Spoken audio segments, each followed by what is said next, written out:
am I gonna feel do like it? No. a lot of like the mental issues and things that go on in society nowadays stem from how you're raised. And if you're not raised, like you said, like with like a 2-parent household, right, which is a man is just having sex with any girl, right, and then coming in 10 girls or whatever, getting them pregnant, and then not being there for them and not being a good dad, those kids are going to grow up without a dad or even without a mom. It's of course horrible. It happens, but it's mainly the man that the walks breakdown away. of the nuclear family has been one of the worst things for America. Yeah.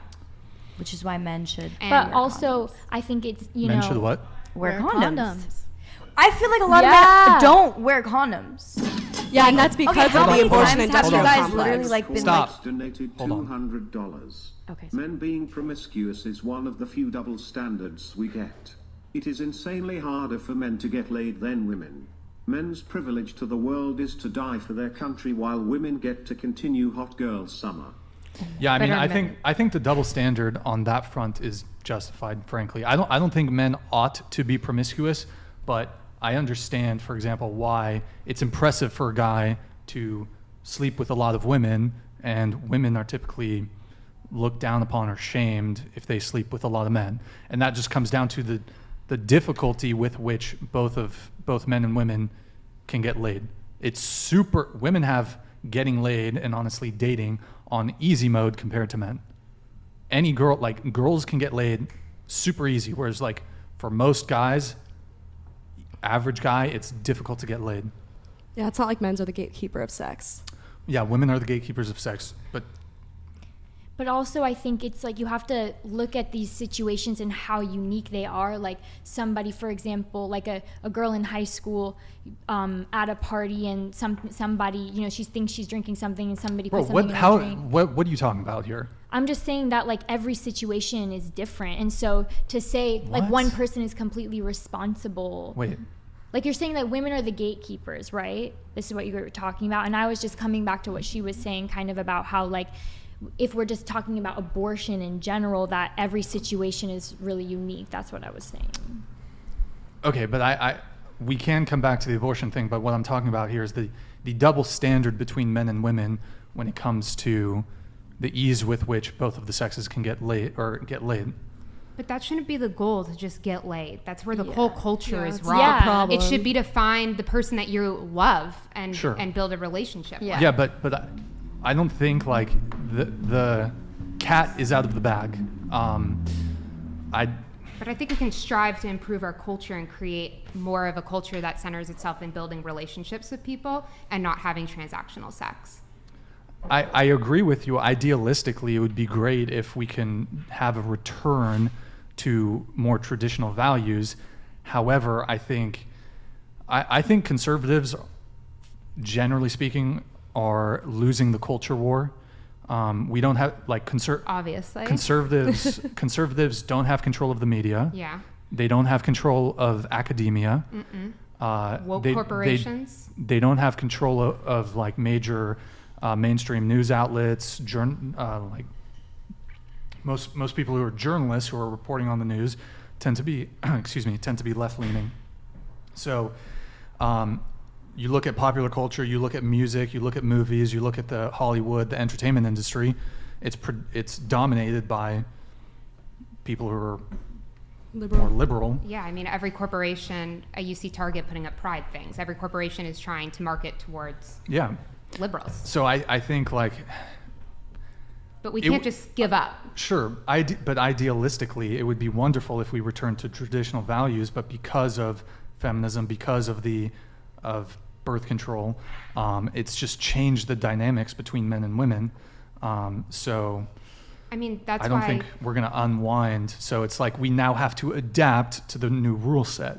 I don't think that we should do that at all. I think, like, for example, I run a women's culture and fashion magazine, and our whole job is that we're bringing conservative and Christian values into the mainstream and, you know, talking to women about that there are other choices outside of this like radical feminism that will make your life happier. And I think as conservatives, older conservatives made the mistake of letting the culture just go so far left and, you know, giving away everything. And I think you're now seeing an uprising of people who are fighting back. I mean, like, look at the Bud Light situation. There are points that now we're finally putting on the board, and we can't just like throw in the towel and be like, you know, I have a daughter and I want to create a better world for her. And So I think it's like my duty before I leave the planet to create a better world, not just Sure. throw in the towel. No, and I agree with you there.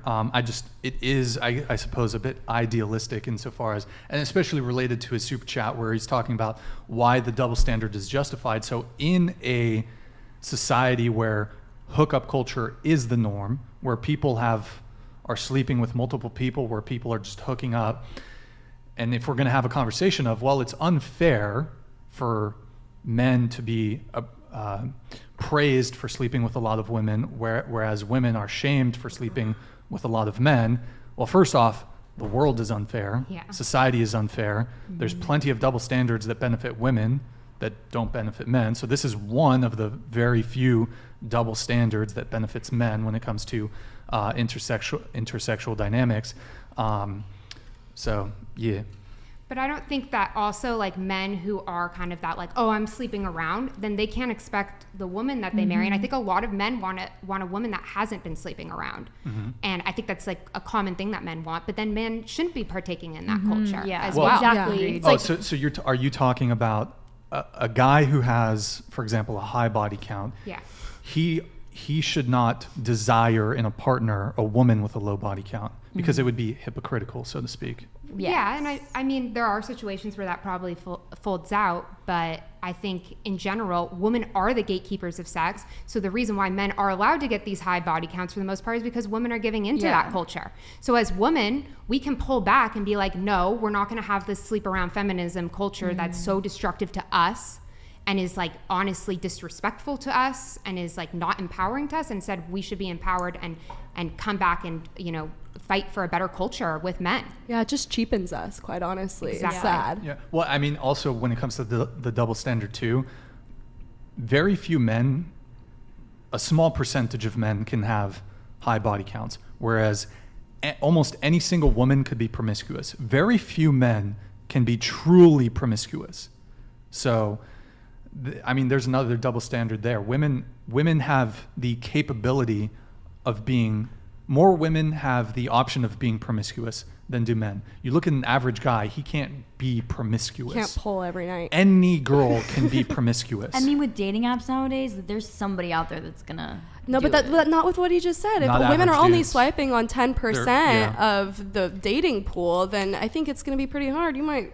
But I think there's always somebody or a woman that may say yes to them, or they could even pay for it, or Most- like, you know what I mean. But They rarely can get ever, it somehow. But Like, women aren't paying rarely for and it. they're but, gonna try to get it. Most average men, they're not going on dates. Like, they're not easily able to secure dates. They're not easily able to secure the I don't ability know about to easy, sleep but with. they still can. Like, I don't think they're like not at all. Bro, I A think lot there's of a lot guys- of women that want to be in relationships and maybe they don't have the confidence, or they're maybe going for women that are not in their league.